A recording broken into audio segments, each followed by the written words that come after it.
So today is a very hectic day. I think itakuwa shortest itakuwa shortest uh, itakuwa shortest live leo kwa sababu tunahangaika na makuset mic ili iweze kuperform well. So kwa sasa chaji inaonekana imeisha, but we'll try our level best. So kabla ya kuanza tuendelee kukumbusha, this is Innocent Mshindi, karibu katika channel yetu. Tunaelezea mambo mbalimbali kuhusu uwekezaji, finance na uwekezaji, biashara na vitu vingine. So kama kawaida, kama wewe ni mpya, tuna consultation program yetu, please feel free kusubscribe. Ni nzuri sana, utajifunza mambo mengi sana. Tuko limited sports, gharama yake ni hapo. Namba yetu tunaweza kuwasiliana kwa +255 752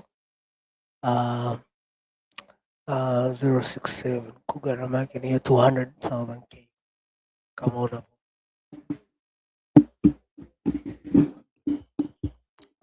I hope nasikika vizuri. So video kama inavyosema networking leveraging, tukipita na sehemu zingine hapa. Crude oil inazidi kupanda. Kumbuka hapa Tanzania mafuta tunauziwa ghali sana.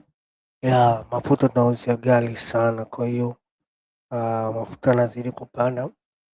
Tuone mbeleni itapokuwa. So video ilitolewa mimi Kate Cross this video.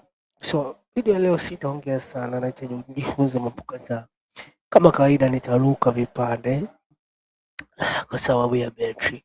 I hope this video mtasikia mpaka mwisho. So kama unasikia vizuri, comment hapo, weka like ili tuanze video. So nitakupia hii video, then utacomment ni kitu gani umejifunza katika hii video, na mimi nitatoa maoni yangu mwisho hii video ni jambo gani nimejifunza. So nitajitahidi kuruka vipande kwa sababu kama nilivyosema nachotumia kurekodia right now charge inakaribia kuisha, because I was trying to set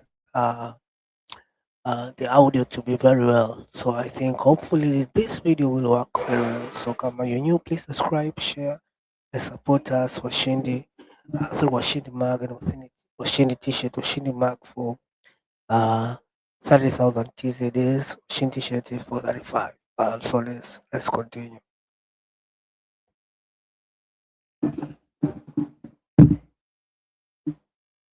Makes it past July, you'll be lucky. Imagine knowing that you're going to die in less than a month. You have less than...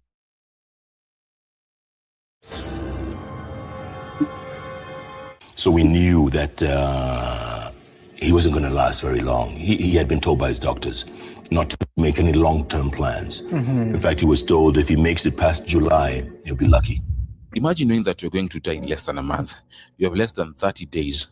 That is something that will make most people panic or spend their final days in fear. But when Bob Collymore knew this, that he's going to die in less than 30 days, it is something that nobody around him quite expected. Instead of fear, he became calm. And the most shocking part is that he began to plan his own funeral. Yes, how he'd be buried, how long it would take, and even what song would be played on his final day. And he laid out the entire plan of how he wanted to be buried. This is a story of Bob Collymore, former CEO of Safaricom, a man who slowly prepared for his own death. In 2019, about a week before he died, Bob Collymore gathered his close friends for dinner and drinks at his home. These close friends were a group of male friends who called themselves the Boys. When they met that evening, Bob told them something that most of them were not expecting. He told them that he would not live for long, and that he was not going to make it through the month of July that year. This announcement caught his friends by surprise. Yes, Bob was sick for a while, but death was the last thing they expected. Some of the friends even tried to contact doctors around the world to find better hospitals in Europe and specialists in America. But Bob Collymore stopped them. He didn't want to travel. He didn't want to die somewhere foreign and strange. He wanted to die at home with his family, with the people he loved. Piki and I continued talking late night, trying to see what we can do. Other alternatives. And one was in Australia, one was in Germany. And I think we sent Bob some text messages and said, could we give your doctors this contact? And he didn't respond. And I alluded to it on Saturday. Yes, I said, when I didn't see you respond, I knew you were made up. He made up his mind. Yes. He was ready to go. Yes. He didn't want to go out of Kenya. And then something happened outside. Yes. He preferred to be with his family in the house. In that meeting, even though Bob Collymore was not feeling well, he gave his friends a special drink, and it was whiskey. They all took shots of the whiskey together. Bob was a whiskey collector, so he had like about 162 bottles of whiskey from around the world. And he reached into the cabinet, and you could just imagine a cabinet full of whiskeys from around the world. He reached out and took out a special bottle. And he poured it and gave each and every one of us. Some of us don't even drink whiskey. He says, guys, let's drink to this. The meeting happened on a Tuesday. It was one of the last times Bob Collymore met the... So long short, huyu Bob alikuwa ni CEO wa Safaricom kama sijakosea. So nadhani his demise was around 2019. He predicted his own death. But the real meaning of the video, kama nilivyokuambia, tutaendelea. Leo sitaongea sana, nitapagusa pale ninapobidi kupagusa, lakini the most important lesson, kuna lesson 3 au 4 katika hii video. Let's go. So mnaweza kusema sio financial business au nini, lakini ni kitu muhimu sana kama unataka kutengeneza financial freedom au investment independence.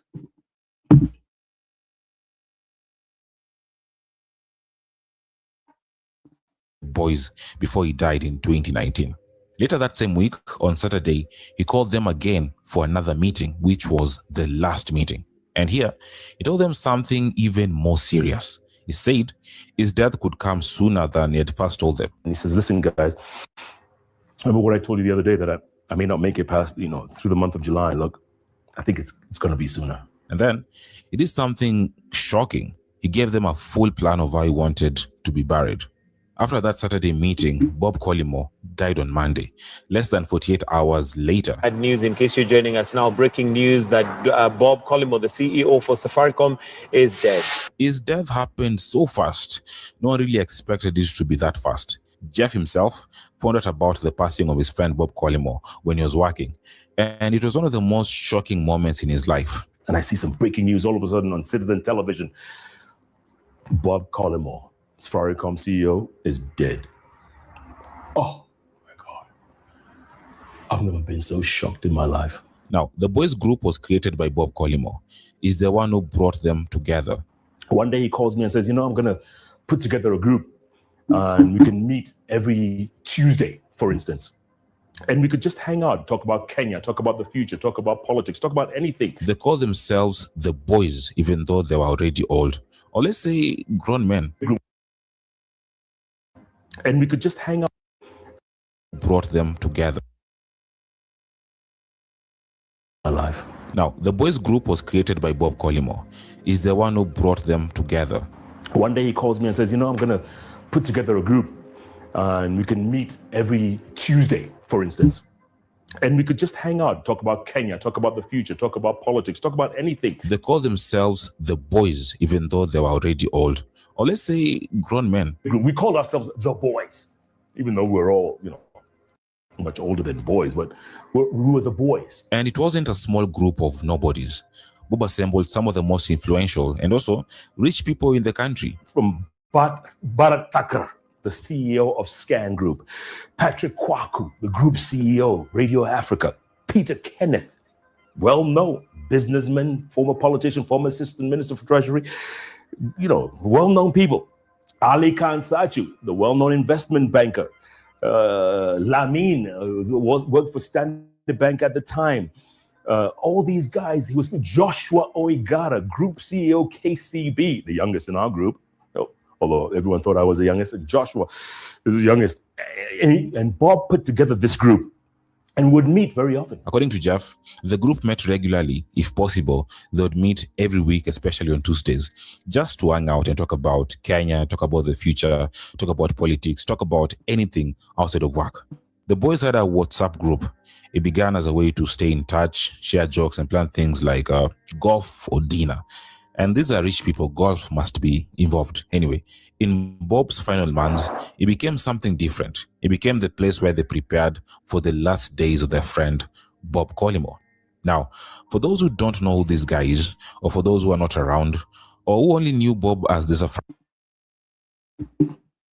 So that is the first part. It's all about networking, okay? So the part in Tarukaru.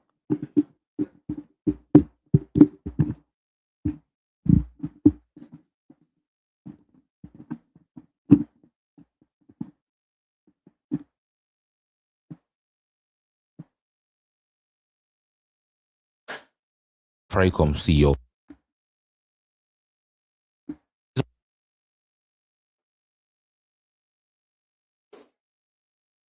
He didn't go there because of money problems.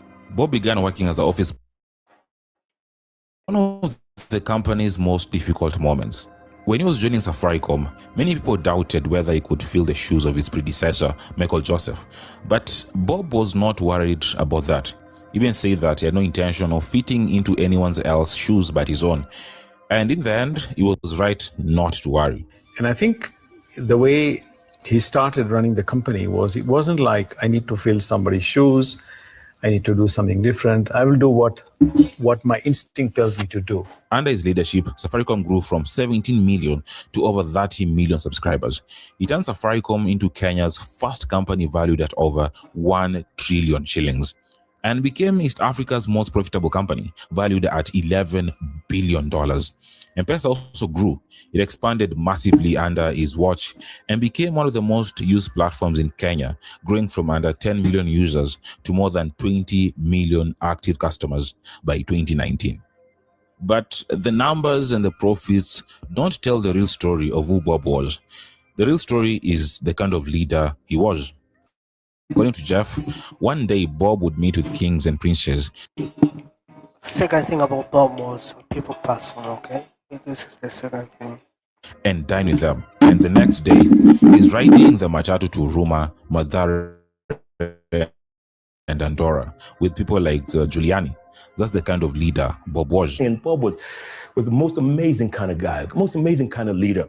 I mean, one day he would meet with kings and princes and dine with them. The next day he's riding the Matatu to Huruma and Madare and Dandora with people like Giuliani, hanging out. That's the kind of leader that Bob was. This man was incredible. And he knew that Kenya was his home. He knew that he belonged here. And he made sure that he did things according to what his vision was. And his vision was a corrupt-free, transparent Kenya. He knew this. In 2015, Bob did something that was almost unheard of in Kenyan corporate life. He voluntarily published everything he owned and earned that year. That was his salary, his properties, his shares. And he had absolutely no legal obligation to do what he did, but he did it. He said, it's because he believed powerful people should be transparent about the money they make. Now, the year 2017 was the year that the story of Bob Collymore took a darker turn. It was in that year that Bob Collymore started feeling off and was usually tired. He also had recurring fevers. He went to a doctor who told him that he had a vitamin D deficiency. Took some supplements, rested, hoping he'd be okay, but Bob didn't feel better. So he decided to do more tests with a different doctor and still couldn't find the problem. He was then admitted to hospital, and it was the first time that Bob Collymore was ever admitted to the hospital. Eventually, he did a bone marrow test, one of the most uncomfortable tests, and was finally referred to a specialist in the United Kingdom or the UK. He flew to the UK in October 2017. That is when doctors finally confirmed the truth. Bob Collymore had acute myeloid leukemia, an aggressive type of blood cancer. But by this time, it was already 6 months. Okay, so sadly he had cancer, leukemia. So, tuendelee. When I was finally diagnosed in London, you said you probably had this thing for about 6 months. Bob spent 9 months in the UK undergoing treatment. He went through chemotherapy and even had a bone marrow transplant, a procedure that had an unusual side effect to the point of changing his blood type. Bob returned to Kenya in July 2018, not so okay, but was alive, and resumed his duties as CEO. Safaricom CEO Bob Collymore has resumed duty. He also featured in this interview on Jeff Koinange Live on Citizen Television, telling the country exactly what had happened. In the interview, he was jovial and spoke without self-pity. It was even funny at times. To anyone watching, it seemed like a man who was neither afraid nor shaken by what had just happened. He even said that he wasn't disturbed by the news because he had accepted that leukemia is a stubborn form of cancer. To him, being diagnosed with cancer was not such a big deal. If you get cancer, you can't undo it. So being diagnosed with cancer, for me, actually wasn't such a big deal. A lot of people seem to think that that's a bit strange. But for me, it was, you got cancer, you got cancer. You can't undo it. In May 2019, while still battling cancer, he accepted a request from the Kenyan government to chair a newly created National Cancer Institute. That same month, the Safaricom board gave him a 1-year extension as CEO. He planned to use that time to help the company grow and find new sources of income. I'm here until the year 2020 to continue to hopefully serve the company and hopefully serve the country. Sadly, he didn't live long enough to carry out that plan. On July 1st, 2019, Safaricom announced the passing of Bob Collymore, stating that he had died in the morning hours. Bob died at his home in Kitusuru. He was 61. So kama mnavyoona, the guy ameishi sweetful life, amekuwa CEO, suddenly leukemia imemchukua. Kama nilivyosema, the end of the day nitatoa vitu vitatu au vinne. Nimejifunza katika hii video. So I hope kama umesikia mpaka sasa hivi umejifunza mawili matatu na kujua kwa namna gani huyu mtu alikuwa na influence kubwa na jambo kubwa sana sana katika East Africa, sio tu Kenya kiujumla. 1 years old, he passed away quietly, surrounded by his family. The good thing is that he had already planned his funeral and even life after his death. Bob already had a detailed will. He organized the cremation instructions. He told Safaricom's board to start looking for a new CEO because he didn't expect to complete the year. His closest friends were also given something to do. Jeff was in charge of making sure that the memorial ran well. Barrett was in charge of the funeral arrangements, and the others had their own assignments. But I'm telling you, man, he was ready for it. He prepared. He prepared himself. He prepared his family, and he prepared his close friends. And the boys did exactly what Bob wanted. He was cremated the next day at the Kadoko crematorium, attended only by family and close friends, exactly as Bob had planned. 2 days later, the memorial service was held at All Saints Cathedral. The boys were there, Jeff was the master of ceremony, and even the president, Uhuru Kenyatta, who was close to Bob Collymore, attended. Bob chose the music for his own memorial. It was Adagio for Strings by Samuel Barber. Instead of a moment of silence, he asked for the music to be played for 8 minutes. Bob wanted those 8 minutes to serve as a period of reflection for his friends and family. Former Safaricom CEO Michael Joseph also read a poem at the memorial, and Bob also wrote the poem himself. And they actually had a deal, the two, that whoever lived long would read a poem at the other's funeral. Michael was the one standing, or who lived longer, so he read the poem. But 1 year ago, Bob showed me this poem that he'd found in a book, and we agreed that whoever survived the other would read this poem at his funeral. I'm genuinely sad and heartbroken to be the one reading this poem today. Years later, the Bob Collymore Foundation was established, and the company he led for nearly a decade, Safaricom and friends like Jeff Koinange, still post videos and pictures to remember and celebrate Bob Collymore. I miss you, and we miss you, and one boy misses you, and when kids miss you, we all miss you. So naona video imeshaisha, so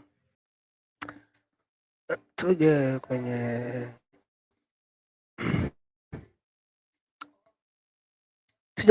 video yenyewe. Cha kwanza nilichojifunza kwenye video, first of all, always kama ilivyosema network, if you grow, associate yourself with people that they will help you grow. Kama umeona hiyo group lao, okay? Wealth be with wealth.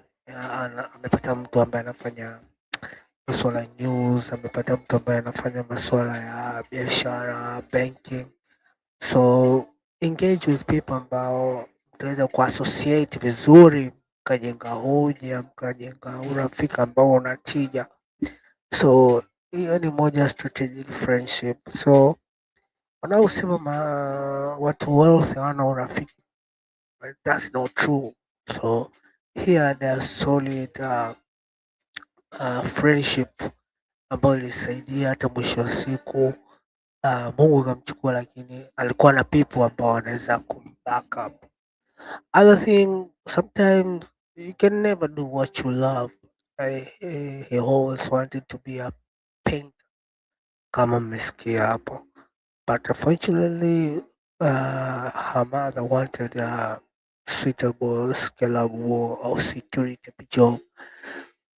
Na ameweka historia, okay, sometimes you want to be kitu fulani but Mungu amekujalia path ambayo ni kubwa zaidi ya hiyo ambayo ulikuwa unatarajia. So the second thing nimejifunza, always be focused on what you want, but by the end of the day leave it to God. If you are destined to be someone that you always wish to be, utakuwa. But if ukiona mambo hayaendi kama vile unavyotaka, maybe God anataka kukuonesha kitu kikubwa zaidi, au amekuandalia kwenye sehemu kubwa zaidi ya hiyo ambayo wewe unang'ang'ania au kwenda kufanya. So cha mwisho ametupa somo njema kwamba cheo, kazi, biashara, utajiri sio kitu ambacho kitaweza kutenganisha na jamii. Alikuwa mtu wa jamii, anakutana na watu, anaongea na watu, ana associate na watu vizuri. So status au kitu fulani hakikuendelei wewe kuwa mtu wa watu. Watu ambao ndio wateja wako, hawa unatakiwa uresonate nao. So kama unavyokumbuka, Safaricom is one of the biggest global networking company, so telecommunication company. So lazima uassociate na watu, na najua namna gani ya kuassociate na watu. So cha muhimu, it's regardless your status or anything, so make sure unajiassociate vizuri na watu. Mwisho wa siku wewe ni mtu wa watu. Ulipozaliwa ulizaliwa na watu, hata ukiondoka utaondoka na watu. Cha mwisho, always prepare. Hatujui siku wala saa. At least huyu alikuwa anajua siku na saa, akaweza kukubali kiuhalisia. So inatukumbusha tuwe na moyo wa kujiamini na kukubali kujiandaa na mwisho. Tujifungamishe na Mungu kama Muislamu, Kristo au dini yoyote. So mwisho wa siku hii dunia itakuwa ya kwetu, na mwisho wa siku hii dunia itakuwa sio kwetu. So mpaka umefika hapa umejifunza sana kwenye hii video. Hii video ni muhimu sana kukacha hapo, kwa sababu inatufundisha cha kwanza kuwa na networking, cha pili kuwa mtu wa watu, cha tatu destiny, pambania destiny yako, lakini mwisho wa siku mwachie Mungu, yeye ndo anaweza kufulfill. So I hope umejifunza hii video, na kama una maswali yoyote please share, subscribe, na pia please subscribe katika kozi yetu hii 200,000K, tunachukua limited people. So I hope I'll see you to the course. Thank you, see you to the next one. Ciao.